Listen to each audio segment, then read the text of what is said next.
मानवता और शांति का संदेश देने वाले तथागत भगवान बुद्ध, महर्षि वाल्मीकि जी, संत गुरु रविदास जी, संत कबीरदास जी, गुरु नानक देव जी, ज्योतिबा फूले जी, सावित्रीबाई फूले जी, फातिमा शेख जी, नारायण गुरु साहू जी महाराज, पेरियार ईवी रामास्वामी नायकर जी, डॉक्टर बाबा साहेब अम्बेडकर, माता रमाबाई, बुद्धप्रिय मौर्य जी और मान्यवर कांसीराम साहब सहित समाज के सभी ऋषि मुनियों और महापुरुषों के चरणों में कोटि कोटि नमन करते हुए मंच पे आसीन भाई सूरज भान जी, वीरेंद्र जी, पवार जी, केपी सिंह जी, बलवान सिंह जी, धारा सिंह जी, करतार जी, शंभू सिंह जी, सत्यनारायण जी, भगत सिंह जी, रणजीत सिंह जी और सभी साथियों, माताओं, बहनों और साथियों, आप सबको क्रांतिकारी जय भीम,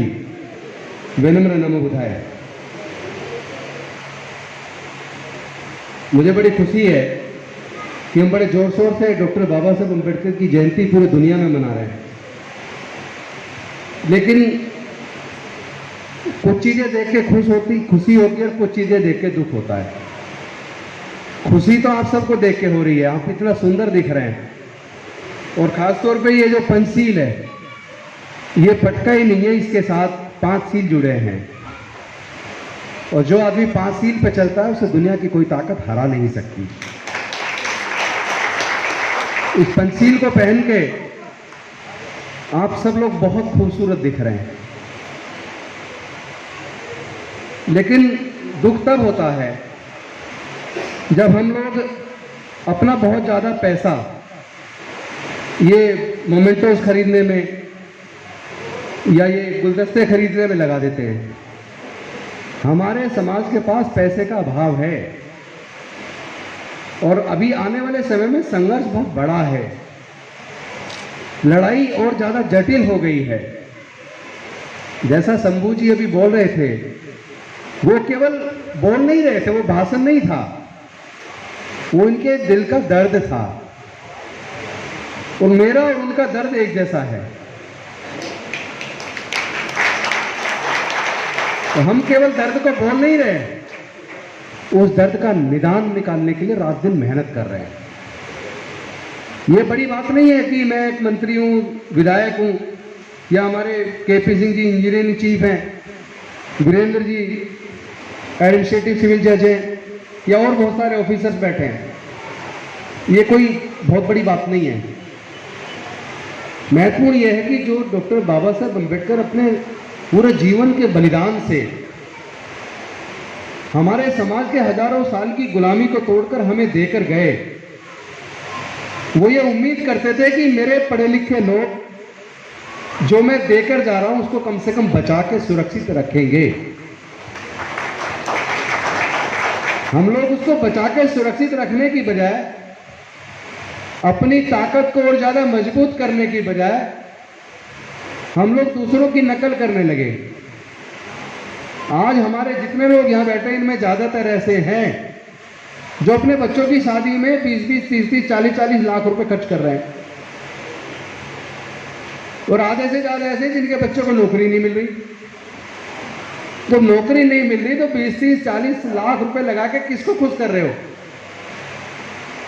इससे तो बेहतर ये होता दोनों का जो खर्च हो रहा है उसको मिला के इकट्ठा करके कोई ऐसा व्यवसाय शुरू कराओ तो अपने समाज के बच्चों को नौकरी दे सको। लड़ाई लंबी है और लड़ाई जटिल है। आपको ये समझना पड़ेगा, बहुत बड़ी साजिश हमारे समाज के खिलाफ रची जा रही है। ये बिल्कुल सही कह रहे थे शंभू जी, बड़े बड़े मॉन्यूमेंट तो बना देंगे क्योंकि वोट चाहिए। भाई कॉलेजों में पढ़ाना फ्री क्यों नहीं कर रहे? आप कुछ मत बनाओ, हमारे बच्चों की फीस दे दो बस। आज अगर आप लोग अपने बच्चे को जज बनाना चाहते हैं, इंजीनियर बनाना चाहते हैं, डॉक्टर बनाना चाहते हैं या कोई और अच्छे प्रोफेशनल कोर्स में जाना चाहते हैं, तो वो बच्चे का एडमिशन ऐसे आसानी से नहीं होगा जैसे अब से 40 साल पहले हो जाता था। अब उसको बहुत बड़े कंपटीशन से गुजरना है और कंपटीशन में भी जो बच्चे कोचिंग लेते हैं मतलब एग्जाम ऐसे डिजाइन किया जा रहा है कि जो बच्चे कोचिंग लेंगे वही सेलेक्ट होंगे। 99% केवल कोचिंग वाले, 1% अपवाद हो सकता है। और कोचिंग के लिए लाखों रुपए पैसा चाहिए।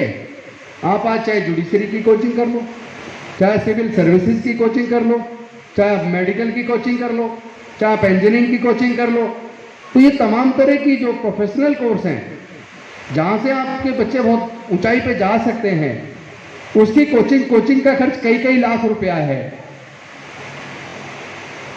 तो ये बताओ हमारे कितने लोग हैं जो लाखों रुपए का खर्च उठा लेंगे। और किसी तरीके से मान लो कि आपने कर्ज वगैरह करके किसी तरीके से कोचिंग करा भी दी। दिल्ली में तो चलो हमने सरकारी खर्चे पे हम लोग कोचिंग करा रहे हैं, 46 दिल्ली के जाने माने इंस्टीट्यूट से कोचिंग हम करा रहे हैं सरकारी खर्चे पर। लाखों रुपए की कोचिंग का खर्च भी उठा रहे हैं, 2,500 रुपये महीना भी बच्चे को दे रहे हैं ताकि वो उसको आने जाने का किराया या किताब कॉपी भी ले सके। लेकिन कोचिंग हो गई, हमने दिल्ली में हमने करा दी, बाकी देश में लोगों ने कर्ज लेके करा दी। अब कोचिंग के बाद बच्चा सेलेक्ट हो गया IIT में, DTU में सिलेक्शन हो गया उसका, NSIT में हो गया, मेडिकल में हो गया। आपको जान के ताजुब होगा, आपके अपने यहाँ इंजीनियरिंग की एडमिशन फी 2,10,000 रुपया है एक साल के कोर्स की, और उसमें ट्यूशन उसका खर्चा नहीं है, हॉस्टल का, खाने का खर्चा, किताबों का खर्चा, ट्रांसपोर्ट का खर्चा नहीं है। अगर उन खर्चों को भी जोड़ लें तो 4 साल के इंजीनियरिंग के कोर्स के लिए IIT करने के लिए एक बच्चे के ऊपर आपको 12 से 15 लाख रुपया खर्च करना होगा। ईमानदारी से बताओ, जिनकी नौकरी डॉक्टर बाबा साहब अम्बेडकर के दिए रिजर्वेशन की वजह से, और फिर आपने जो मेहनत की उस मेहनत की वजह से जिनकी नौकरी लग गई और नौकरी से थोड़ा बहुत पैसा आ गया घर में, चलो मान लो वो अपने बच्चों की कोचिंग भी करा लेंगे और उसको पढ़ा भी लेंगे, उनकी इंजीनियरिंग भी करा लेंगे। लेकिन ये 15 लाख का खर्चा उठाने वाले 1% लोग भी नहीं मिलेंगे हमारे समाज में। हमारे समाज का मतलब है तमाम अनुसूचित जाति, जनजाति, पिछड़े वर्ग के लोग। मैं उसको छोटे उसमें नहीं बांट सकता, मैं उसको वृद्ध रूप में देखता हूं। तो ये 15 से 20 लाख रुपया एक बच्चे को प्रोफेशनल डिग्री कराने के लिए हमारे समाज के, बहुजन समाज के, पिछड़े वर्ग के, दलितों के, आदिवासियों के 99% लोगों के पास नहीं है। आपको तो शायद पता नहीं है, आपके पास कम आते होंगे ऐसे लोग, लेकिन मैं चूंकि मंत्री हूं सरकार में, मेरे यहाँ घर पे इतने ऐसे बच्चे आते हैं जिसका IIT में नंबर आ गया, DTU में आ गया, अब उसके पास 2,10,000 रुपये फीस देने के लिए नहीं है। दिल दुखता है, मन रोता है, क्या करूं। कुछ लोगों का मैं अपने दोस्तों से चंदा करवा भी देता हूं, लेकिन 2 करा दूंगा, 4 करा दूंगा, 5 करा दूंगा, 10 करा दूंगा। ऐसे तो हजारों बच्चे देश में, हजारों से भी ज्यादा होंगे। फीस के अभाव में बच्चे पढ़ाई छोड़ रहे हैं, इससे ज्यादा शर्मनाक बात हो क्या सकती है। कितने बड़ी बड़ी कोठियां बना लें हम, और बाबा साहब के नाम से कितने बड़े भवन बना दें।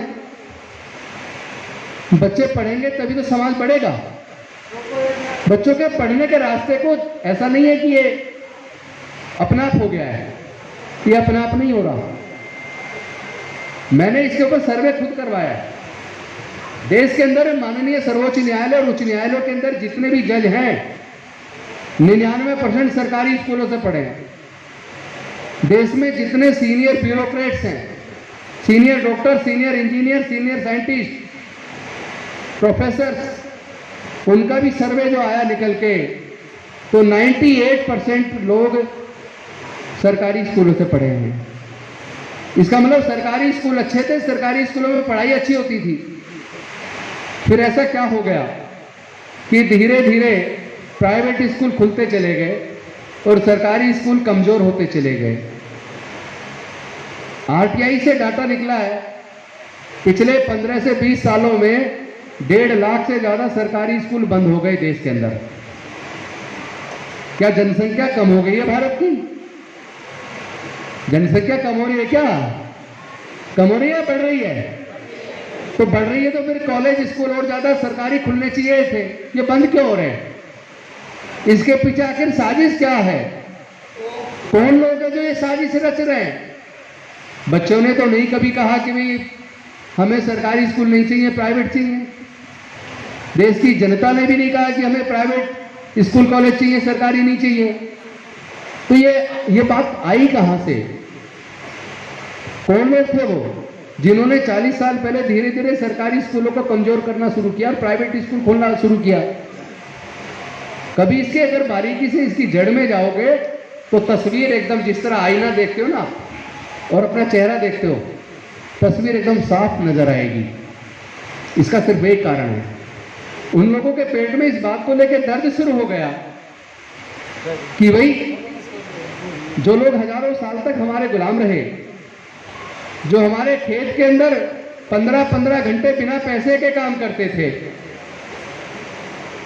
जो काम के बदले में पैसे भी नहीं मांगते थे, जो हमारी फैक्ट्री में 15-15 घंटे काम करते थे, केवल हम बचा खुचा घर का खाना देते थे, उसी से ही वो हमारे यहाँ बंधुआ मजदूरी करते थे। आज उनके बच्चे जज, कलेक्टर, इंजीनियर, डॉक्टर बन गए और बनने के बाद हमारे बगल में भी बैठ रहे हैं, हमारे ऊपर भी बैठ रहे हैं। पहले इनकी बहन बेटी के साथ जुल्म करते थे तो कुछ कोई बोलता नहीं था, आज ये जाके कोर्ट के अंदर एट्रोसिटीज एक्ट में मुकदमा दर्ज करवा रहे हैं। ये इतनी ताकत कहां से आ गई इनके पास? जो हजारों साल तक गूंगे बहरे बेजुबान थे, बोलते नहीं थे, जो उनके खिलाफ बोलने की हिम्मत नहीं थी, वो बोलने की ताकत इनके पास आई कहां से?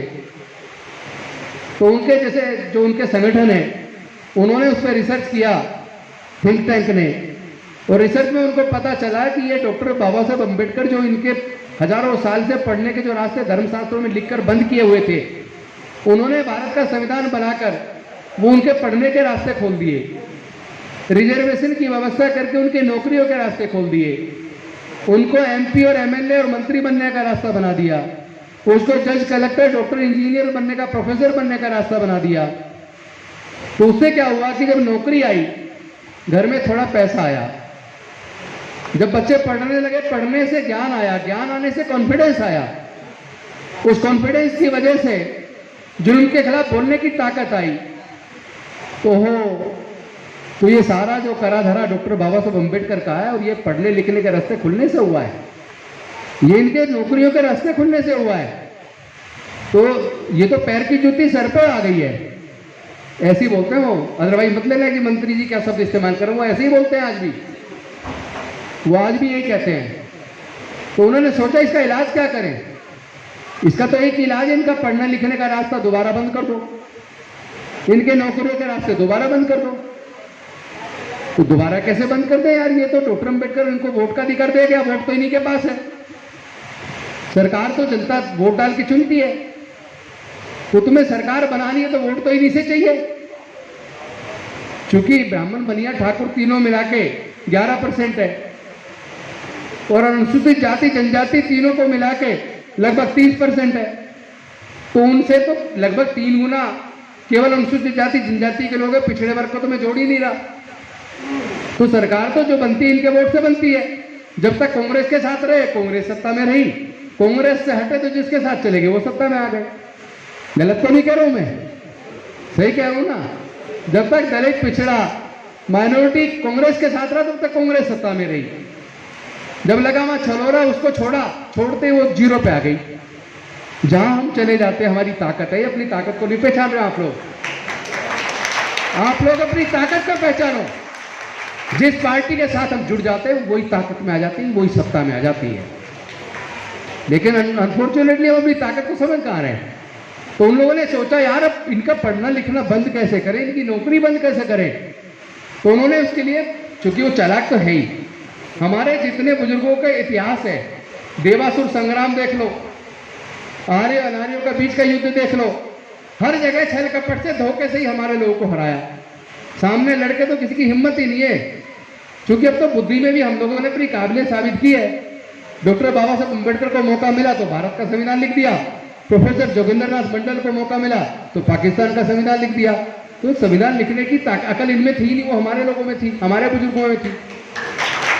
तो काबिलियत तो हमारे अंदर कूट कूट के भरी है ना, और वो कूट कूट के इसलिए भरी है क्योंकि हम तो पैदाइशी इंजीनियर हैं।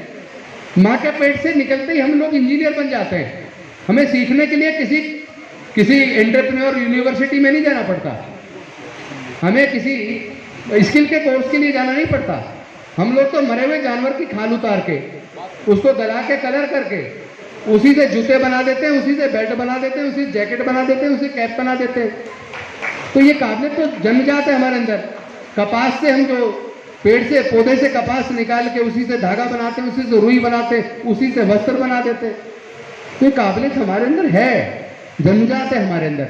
वो अलग बात है हमारी काबिलियत का जो मोल हमें मिलना चाहिए तो वो नहीं मिला। तो उन लोगों ने सोचा कि भाई इनका पढ़ने लिखने का रास्ता वोट के रहते बंद तो नहीं किया जा सकता, लेकिन वो इतने चालाक हैं, उन्होंने यहाँ भी वही चालाक बुद्धि ली लागू अपनी इस्तेमाल की जो उन्होंने हजारों साल तक हमारे अधिकार को छीनने में इस्तेमाल की। हमारे जो बुजुर्ग राजा महाराजा थे उनको हराने में जिस छल कपट की बुद्धि का इस्तेमाल किया, वही इस्तेमाल उन्होंने 40 साल पहले भारत के अंदर फिर से हमारे साथ किया। उन्होंने कहा कि स्कूल तो चलने दो, स्कूल तो बंद नहीं हो सकते, ना धर्मशास्त्रों में लिख के पढ़ने लिखने पर बंदिश लगाई जा सकती, क्योंकि दोस्तों बाबा साहब के संविधान से चल रहा है। तो क्या किया जाए? लो एक काम करो, सरकारी स्कूल ऐसे ही रहने दो, धीरे धीरे सरकारी स्कूलों को कमजोर कर दो, टीचरों की भर्ती बंद कर दो, पढ़ने का माहौल मत छोड़ो और अपने बच्चों के लिए, पैसे वाले लोगों के लिए प्राइवेट स्कूल खोल दो। धीरे धीरे प्राइवेट स्कूल खुलते चले गए, प्राइवेट कॉलेज खुलते चले गए और सरकारी स्कूल कमजोर होते चले गए। जिस स्कूल में 100 टीचर चाहिए वहां 20 टीचर 25 टीचर है। अब 20-25 टीचर 100 टीचरों की जिम्मेदारी कैसे निभाएंगे? इस पढ़ने का माहौल तो रहेगा ही नहीं। फिर इसके बाद उन्हें लगा यार इसके बाद भी बच्चे पढ़ रहे हैं इनके, अब क्या करें, कैसे रोके? एक काम करो, नो डिटेंशन पॉलिसी ले आओ, किसी भी बच्चे को फेल मत करो, पहली से 8वीं तक ऐसे ही पास कर दो और बिना पढ़ाए पास कर दो। और बच्चा पहली से 8वीं तक ऐसे ही पास हो जाएगा। 9वीं में कानून बना दिया, 9वीं में एग्जाम देना पड़ेगा, जो बच्चा 9वीं में फेल हो जाए उसे स्कूल से निकाल दो। अब जब आपको नो डिटेंशन पॉलिसी की वजह से पहली से 8वीं तक ऐसे ही पास कर दिया, कुछ सिखाया ही नहीं, तो 9वीं में बच्चा एग्जाम देकर पास कैसे हो जाएगा? उसे कुछ आता नहीं, बेचारा 9वीं में फेल हो गया, फेल होते स्कूल से निकाल दिया, उसकी तो जिंदगी बर्बाद हो गई।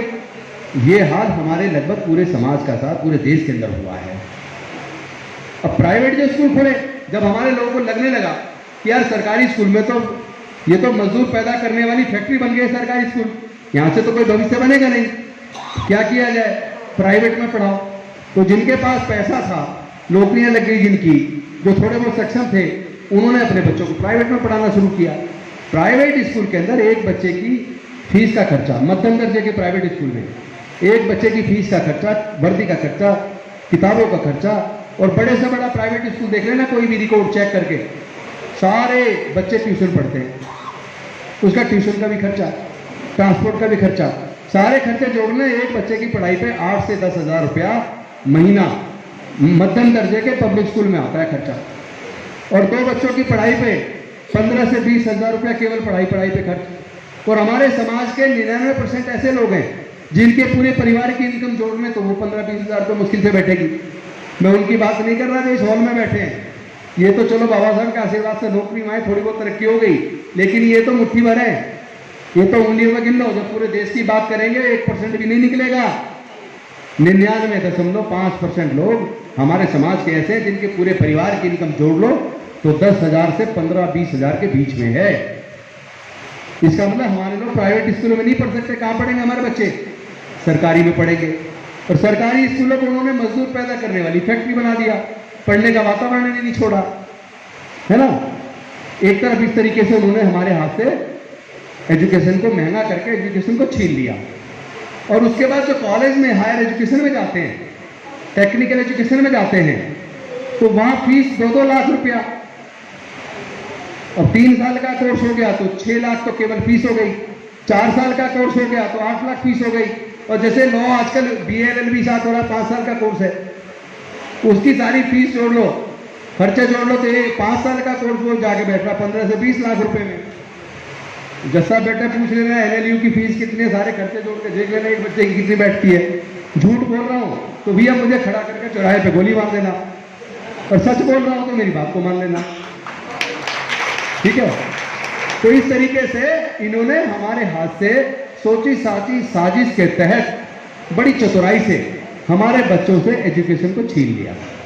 और जो बच्चे हमारे पढ़ने के अच्छे बन गए, जिनको नौकरी का, जिनके माँ बाप को फायदा मिला रिजर्वेशन से, और उनके बच्चे बहुत अच्छे बन गए पढ़ के, IAS बन गए, जज बन गए, इंजीनियर बन गए, डॉक्टर बन गए, आधों ने अपनी शादी दूसरी जगह कर ली। तो वो आधे वैसे हमारे समाज के लोग चले गए बाहर। शादी तो खैर इंटरकास्ट होनी चाहिए, मैं उसके खिलाफ नहीं हूँ, क्योंकि जाति टूटेगी तभी कुछ देश आगे बढ़ेगा। जातियों में बने रहना ठीक नहीं है, जातियों को तोड़ने का समय आ गया है। लेकिन पहले दलितों में आपस में तो करो, पहले आपस में तो रोटी बेटी का रिश्ता करो, बाद में किसी और के बारे में सोच लेना। तो हमारी पढ़ने लिखने के रास्ते को तो इधर बंद किया और शिक्षा को इतना महंगा कर दिया कि हायर एजुकेशन में जा ही ना पाए। तो एक तरफ एजुकेशन छीन गई, बिना कानून बनाए छीन ली, दूसरी तरफ जो सरकारी नौकरी में आ जाते थे, इन्होंने क्या किया कि यार एक काम करो, भारत के जो संसाधनों को, जितने भी उपकरण है भारत सरकार के, जो फायदा कमाते थे, जो हजारों करोड़ रुपए भारत सरकार को हर साल कमा के देते थे, साजिश के तहत ऐसे अफसर लगाए के जानबूझ के पहले उन्हें घाटे में पहुंचाया और घाटे में पहुंचा के बड़े पूंजीपति जो उनके अपने घर के लोग हैं उनके हाथ उनको बेच दिया। जिस कंपनी की कीमत 100 करोड़ है उसको 10 करोड़ में बेच दिया। और चालाकी देखो, 10 करोड़ का भी लोन बैंकों से, सरकारी बैंक से, जिसमें आप सबका पैसा FD में जमा है, आप गरीबों के पैसे से लोन लेके 100 करोड़ की सरकारी उपक्रम को 10 करोड़ में खरीद लिया। यानी उनको जेब से भी पैसा नहीं लगाया, इतने चालाक लोग हैं। आप लोन लेने जाओगे तो 10 तरह के पेपर पूरे करने पड़ेंगे, लेकिन वो सारे कौन लोग हैं जो भारत सरकार के बैंकों से पैसा लेके विदेशों में भाग गए? हमारे तुम्हारे समाज का एक नाम गिनवा दो, कोई यहाँ बैठा हो तो। जैसा ये कटारिया जी, एक आदमी अपने समाज का बता दो जो बैंक का पैसा लेके भाग गया हो। तो हम तो देशभक्त है भाई, वो लोग देशद्रोही हैं जिनके लोग भारत सरकार का, जनता का पैसा लेके भाग जाते हैं। तो हमें सच को समझना पड़ेगा, हमें आगे बढ़ना है, पीछे नहीं जाना। जज साहब सही कह रहे थे, केवल इतिहास पे चर्चा करने से काम चलने वाला नहीं है। उन्होंने देखो, भारत सरकार में जिस कंपनी में हर साल हजारों और लाखों वैकेंसी निकलती थी, इंडियन रेलवेज जो हमेशा फायदे में होता था, उसको घाटे में करके उसको बेच दिया, आधे से ज्यादा बेच दिया, बाकी भी बेच देंगे वो। एक एयरपोर्ट बेच दिए, एयर इंडिया बेच दिया, बाल्को बेच दिया, नाल्को बेच दिया, पेट्रोलियम कंपनियां बेच दी, गैस कंपनियां बेच दी, इंश्योरेंस कंपनियां बिक रही है, बैंकिंग सेक्टर बिक रहा है, और ITDC के होटल बेच दिए। सब कुछ ही बेच दोगे तो बचेगा क्या? और तो और जिस डिफेंस में आप RTI लगाते हो पूछने के लिए, तो जवाब में कहते हैं ये प्राइवेसी है, इसकी RTI में जवाब नहीं दिया जा सकता। लेकिन उसी डिफेंस में FDI लिया, उसी डिफेंस के आधे से ज्यादा काम प्राइवेटाइज कर दिया। कहां चलेगी प्राइवेसी? मेरा कहने का मतलब है, जिस तरह इन्होंने भारत सरकार के उपक्रमों को बेचा, प्राइवेटाइज कर दिया, वहां हमारी नौकरी भी छिन गई। और हमारे लोग जब पिछले 6 साल का रिकॉर्ड बताता है, और जिसे ना पता हो जाना, मेरे पास सारे रिकॉर्ड निकाल के दिखा दूंगा, या नेट पे चेक कर लेना, आजकल नेट पे अवेलेबल है। पिछले 6 सालों के सिविल सर्विसेज के रिकॉर्ड रिजल्ट में 2 बार SC ने टॉप किया, 2 बार OBC ने टॉप किया। फिर भी कहेंगे दलितों में काबिलियत नहीं है। अरे हमारा अफसर तो पूरी जिंदगी अपनी नौकरी बचाने में लगा रहता है बेचारा, वो ईमानदारी से मेहनत करता है। 4-4 लोगों का काम एक आदमी पर, हमारे आदमी के सर पर डाल दिया जाता है। हमारा आदमी मेहनत करके खाता है, हमारा आदमी गद्दार नहीं है, हमारा आदमी कामचोर नहीं है। हाँ, हमारा आदमी थोड़ा सा बेवकूफ जरूर है। अब आपको बुरा लग जाए तो लग जाए। बेवकूफ कैसे? बेवकूफ ऐसे है कि जब डॉक्टर बाबा साहेब अम्बेडकर भारत का संविधान बना रहे थे, उन्होंने सोचा कि यार अब भारत में डेमोक्रेसी आएगी, अब जनता सरकार को चुनेगी, तो जनता को वोट का अधिकार होना चाहिए। लेकिन जब संविधान सभा के सामने इस बात पे चर्चा शुरू हुई कि वोट का अधिकार किसको मिलना चाहिए, तो ज्यादातर संविधान सभा के सदस्य इस फेवर में थे कि वोट का अधिकार जो इनकम टैक्स पे करते हैं उनको मिलना चाहिए, और कुछ लोग इस फेवर में थे कि जो लोग बड़े जमींदार हैं और जो ग्रेजुएट हैं उनको मिलना चाहिए। तो जो इनकम टैक्स पे ही थे, जो जमींदार थे, जो ग्रेजुएट थे, उनकी संख्या पूरे भारत में 5% से भी कम थी। इसका मतलब भारत की संविधान सभा के ज्यादातर सदस्य 5% से भी कम लोगों को वोट का अधिकार देने के फेवर में थे। और जिसको लगे मैं झूठ बोल रहा हूं, तो भाई भारत के संविधान सभा की जो डिबेट्स हैं संसद भवन में रखी है, लाइब्रेरी में जाके पढ़ लेना। और किसी को खुद ना मिले तो मेरे साथ चलना, मैं पढ़वा दूंगा निकाल के। बिना पढ़े, बिना ज्ञान के, बिना तर्क के इस लड़ाई को जीतना संभव नहीं है। डॉक्टर बाबा साहेब अम्बेडकर ये जानते थे कि हिंदू धर्म शास्त्रों में लिखकर 3500 साल तक हमारे लोगों को पढ़ने लिखने पर धार्मिक बंदिश लगा के रखी, व्यापार करने पर धार्मिक बंदिश लगा के रखी, संपत्ति इकट्ठा करने पर धार्मिक बंदिश लगा के रखी। तो जब ये धार्मिक बंदिश थी तो हमारे लोग पढ़ नहीं पाए, तो ग्रेजुएट कहां से होते? फिर जब वो उनको व्यापार करने की आजादी नहीं थी तो फिर वो इनकम टैक्स पे ही कहां से होते? तो जब उनको संपत्ति का अधिकार नहीं था तो वो जमींदार कैसे बनते? इसका मतलब भारत के अनुसूचित जाति, जनजाति, पिछड़े वर्ग के भी 90% लोगों को वोट का अधिकार मिलने वाला नहीं था। तो बाबा साहब इस चालाकी को समझ गए और वो संविधान सभा के सामने अड़ गए। उन्होंने कहा कि भारत में रहने वाले सभी लोगों को बिना किसी पक्षपात के, वो किसी भी जाति धर्म के हो, स्त्री हो या पुरुष हो, सबको समान रूप से वोट का अधिकार मिलेगा जो भारत का नागरिक है। तो डॉक्टर बाबा साहब अम्बेडकर ने वोट का अधिकार को दिलवा दिया। अब जो मैंने जो कहा ना कि हम बेवकूफ हैं, आपको बुरा लगेगा, मैं वो बता रहा हूं क्यों बेवकूफ हैं। बेवकूफ हम इसलिए है कि जिस बाबा साहब ने वोट की कीमत को समझा और इतनी लड़ झगड़ के अपने पूरे जीवन की कुर्बानी देकर, लड़ाई लड़कर जो वोट का अधिकार हमें दिलवाया, हमने अपने वोट की कीमत को नहीं समझा, हमने उसकी वैल्यू नहीं समझी। हम लोग शराब की बोतल में 500 रुपए में, 1000 रुपए में अपनी वोट बेच देते हैं, और जो लोग हमारी नौकरियां छीन रहे हैं, हमारी पढ़ाई छीन रहे हैं, हमारे ऊपर उत्पीड़न डाल रहे हैं, हमारे लोगों को जेल में डाल रहे हैं झूठे केस बना के, हमारी बहनों की रेप कर रहे हैं, हमारे भाइयों की हत्या कर रहे हैं, मुंह रखने मात्र पर हत्या कर रहे हैं, घोड़ी पे बारात निकालने पर हमारे लोगों को हमला किया जा रहा है। मेरे सारे ट्वीट देखिए पिछले एक सप्ताह के, आपको पता चलेगा। एक सीआरपीएफ का जवान वो गुहार लगा रहा पुलिस से कि मेरे यहाँ पहले भी घोड़ी पे बारात निकालने पे एक हत्या हुई है, मुझे अपनी बारात निकालनी खुद की, मैं तो सीआरपीएफ में देश की सेवा कर रहा हूँ, मुझे पुलिस की सुरक्षा दिलवाई जाए। कैसे भारत में रह रहे हैं? ये सिर्फ इसलिए हो रहा है क्योंकि हमने अपनी वोट की कीमत को नहीं समझा। हमने 1500 रुपए में शराब की बोतल में 5 किलो अनाज में अपने वोट को बेच दिया। हम लोग ये भूल गए जिन बड़े पूंजीपतियों के पैसे से ये नेता हमारी वोट खरीदते हैं, वो जीतने के बाद, सरकार बनाने के बाद पूरे देश के संसाधनों को, हमारे बच्चों के भविष्य को उन्हीं बड़े पूंजीपतियों के हाथों में बेच देते हैं। तो हम बेवकूफ हुए नहीं हुए? जब हम अपने हक अधिकार को कैसे मिला, कितने संघर्ष से मिला है, उसको सुरक्षित नहीं कर रहे, संरक्षित नहीं कर रहे, और अपनी संख्या को अपनी ताकत नहीं बना रहे। हमारी संख्या हमारी ताकत है। बहुजन समाज के लोग पूरे भारत में लगभग 110 करोड़ है। 110 करोड़ का मतलब है दुनिया के सबसे बड़े कंज्यूमर हम हैं। अगर दुनिया के सबसे बड़े कंज्यूमर हम हैं, इसका मतलब दुनिया की सबसे बड़ी आर्थिक शक्ति बनने की ताकत हमारे समाज के लोगों में है। हमें अपनी ताकत को पहचानना पड़ेगा। जो बच्चे हमारे बहुत एक्स्ट्रा ब्रिलियंट हैं उनको आप हायर एजुकेशन में भेजिए। जो बच्चे हमारे पढ़ने में कमजोर हैं, बच्चे को माँ बाप को पता लग जाता है बच्चा कैसा है, उसको ITI कराइए, उसको स्किल के कोर्स कराइए, और सरकार के अलग अलग विभागों में जो लोन की प्रक्रियाएं हैं उनमें छोटे छोटे लोन लेकर, छोटे छोटे सेल्फ हेल्प ग्रुप बना के छोटे छोटे उद्योग शुरू करिए। अब हमें नौकरियां तो है नहीं, तो नौकरियां खत्म हो रही है तो क्या मर जाए? जीना तो है ना, सम्मान के साथ, स्वाभिमान के साथ जीना है। तो अपनी ताकत, अपनी संख्या को अपनी ताकत बनाइए। जैसे चाइना में दुनिया की सबसे बड़ी जनसंख्या चाइना की है ना, तो चाइना ने अपनी जनसंख्या को अपनी ताकत बनाया। आज पूरे दुनिया के अंदर जितने प्रोडक्ट आप यूज कर रहे हैं ज्यादातर चाइना बना रहा है। चाइना का कब्जा हो गया पूरा। तो इसका मतलब हमारी जो समाज की जनसंख्या है, हम अगर इसको अपनी ताकत बनाएं तो दुनिया की बहुत बड़ी आर्थिक शक्ति बनने की ताकत हमारे समाज के लोगों में है।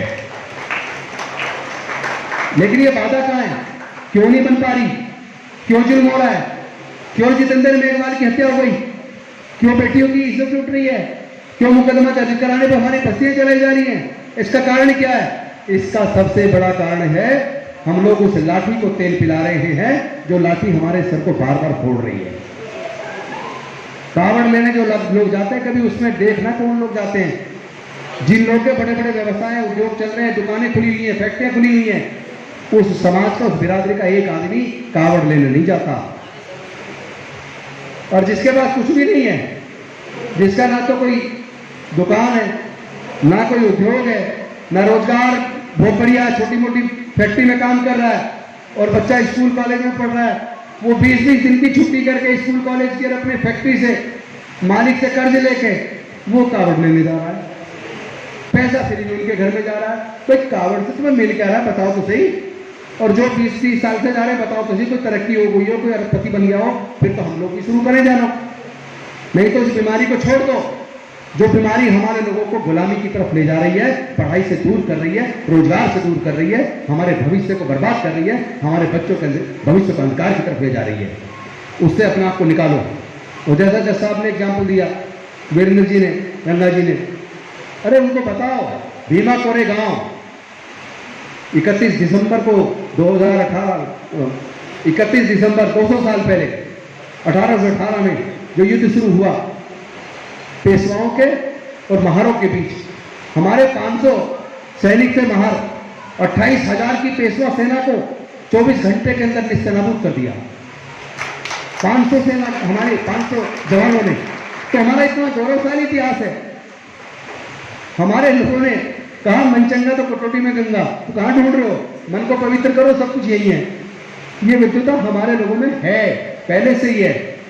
काकर पातर जोड़ के मस्जिद नहीं बना, ताचड़ी मुल्ला बांग्लादेश का बहरा हुआ खुदा है। और वो दूसरा वाला पातर पूजे हरी मिले तो मैं पूजू पहाड़, ताते तो चाकी बली पीस खाए संसार। ये हमारे महापुरुषों ने कही ये बातें, लेकिन हम लोगों ने अपने इन्हीं महापुरुषों की बात को माना ही नहीं। हम इतने बड़े विद्वान अपने आप को समझने लगे कि अपने महापुरुषों को छोड़ दिया। सब कहते हैं मैं बाबा साहब अम्बेडकर को मानता हूं। भाई बाबा साहब अम्बेडकर की बात को कब मानेगा? उसने तो व्यक्ति पूजा को बिल्कुल मना किया था। आप व्यक्ति पूजक बन गए, नेताओं के गले में माला पहनाए जा रहे हो, खूब बड़े बड़े शील्ड दे रहे हो, इतनी सारी गुलदस्ते दे रहे हो, हजारों रुपए खर्च कर रहे हो, तो क्यों माला पहना रहे हो नेताओं के गले में? भाई व्यक्ति पूजक मत बनो, विचार के साथ जुड़ो, विचारधारा के साथ जुड़ो। आप फूले की विचारधारा से जुड़ो, आप संत गुरु रविदास की विचारधारा से जुड़ो, आप संत कबीरदास जी की विचारधारा से जुड़ो, आप डॉक्टर बाबा साहब अम्बेडकर की विचारधारा से जुड़ो।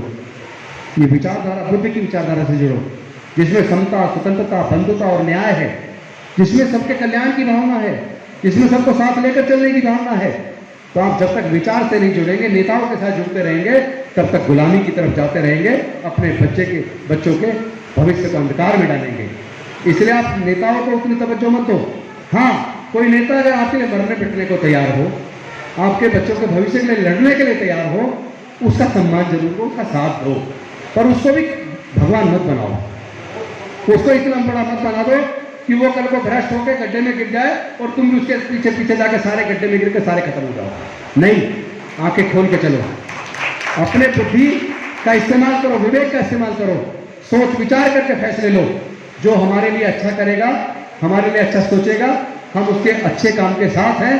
जो हमारा बुरा करेगा, हम बुरे काम के खिलाफ हैं। जब हम सोच समझ के चलेंगे, और समाज को मजबूत करो ना, अपने समाज को मजबूत करो, अपनी विचारधारा को मजबूत करो, व्यक्तियों को मजबूत करना बंद कर दो, विचारधारा को मजबूत करो। अगर हम डॉक्टर बाबा साहब अम्बेडकर के विचार के साथ जुड़ेंगे, उस विचार को मजबूत करेंगे, अंधविश्वास को छोड़ देंगे, पाखंडवाद को छोड़ देंगे, कावड़ लेने जाना बंद कर देंगे, एक भी पैसा अपना इधर उधर बेकार की चीजों में, अंधविश्वास में, पाखंडवाद में खर्च नहीं करेंगे, अपने बच्चों के लिए एक एक पैसा जोड़कर अपने बच्चों को पढ़ाएंगे, तब हमारा समाज आगे बढ़ेगा। अब माँ बाप से बच्चा कहता है जी मुझे ट्यूशन चाहिए, कोचिंग लेनी है, माँ बाप कह रहे हैं भैया 2 लाख रुपए हमारे पास तो नहीं है, तो 2 लाख 3 लाख खर्च करके जागरण करवा रहे हो। किसी कहीं लिखा किसी किताब में बच्चों की को पढ़ाने की बजाय तुम जागरण में पैसा लगाओ। ये तो बुद्धि हमारी है, हमें तो सोचना पड़ेगा, कोई और सोचेगा? तो अपने बच्चों के भविष्य के बारे में हमें सोचना है। और जो निराशावादी बात से बाहर निकलो। जो मेरे साथी शंभू जी और हम तो लगातार आंदोलन कर रहे हैं, पर उसमें आज निराशा बहुत ज्यादा है। शंभू जी, मैं आपको भी कहना चाहता हूँ, निराशा छोड़िए, हम और आप मिलकर इस लड़ाई को लड़ेंगे। हम सब लोग मिलकर अपने बच्चों के भविष्य के लिए लड़ेंगे और हम जीतेंगे।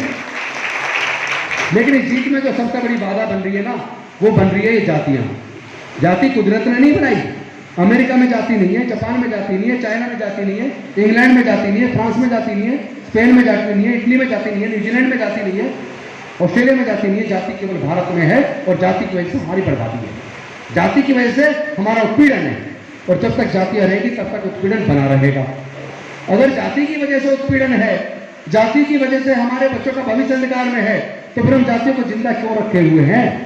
इन जातियों को दफन कर दो। आओ हम सब लोग मिलकर इन जातियों का दफन करें और एक ऐसे समाज की रचना करें जो प्रबुद्ध भारत का सपना डॉक्टर बाबा साहब अम्बेडकर ने देखा था, जहाँ सबके लिए समता, स्वतंत्रता, बंधुता, न्याय, प्रज्ञा, शील, समर्पण, इस ईमानदारी के साथ हम अपने बाबा साहब के बनाए रास्ते पर आगे बढ़े ना, और आपस में रोटी बेटी का रिश्ता करें तो मिलकर कहें आओ जाति छोड़ो समाज जोड़ो, जाति छोड़ो समाज जोड़ो, समाज को जोड़ के एक ऐसे समाज का निर्माण करो जहां हम एक दूसरे के हक अधिकार की इज्जत करें, एक दूसरे के स्वाभिमान की इज्जत करें, दूसरे की बेटी को अपनी बेटी माने और आपस में एक दूसरे के दुख दर्द में शामिल हो, एक दूसरे की मदद करें।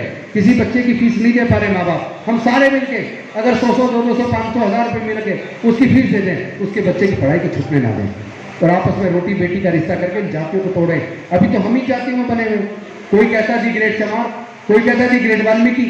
जब हम अपने अपनी जाति को बड़ा बताते हैं, या कोई कहता मैं ज्यादा ऊंचा हूं, वाल्मीकि मेरे से ज्यादा नीचा, वो कहता नहीं जी कंजर मेरे से ज्यादा नीचा, ये मेरे से ज्यादा नीचा, इसका मतलब हम जातिवाद को मजबूत कर रहे हैं, जाति व्यवस्था को मजबूत कर रहे हैं और हम उसी व्यवस्था को मजबूत कर रहे हैं जिसकी वजह से हमने हजारों साल की गुलामी झेल ली है। तो अगर हजारों साल की गुलामी से बाहर निकलना है तो अपने अंदर के जातिवाद को मार दो, इसको खत्म कर दो, आपस में रोटी बेटी का रिश्ता करो, हमारा समाज मजबूत होगा। हमारे अंदर अपार क्षमताएं हैं, हमारी संख्या हमारी ताकत है और हम लोग वो सब कर सकते हैं जिसकी हमारे बुजुर्ग हमसे उम्मीद करते थे। हम बाबा साहब के सपने को साकार करेंगे, हम भारत में बौद्ध में भारत का निर्माण करेंगे, अपने बुजुर्गों की सांस्कृतिक विरासत में वापसी करेंगे। इन्हीं उम्मीद के साथ, आशा के साथ मैं अपनी वाणी को विराम देता हूँ। बहुत बहुत धन्यवाद। जय भीम, जय भारत, जय जय।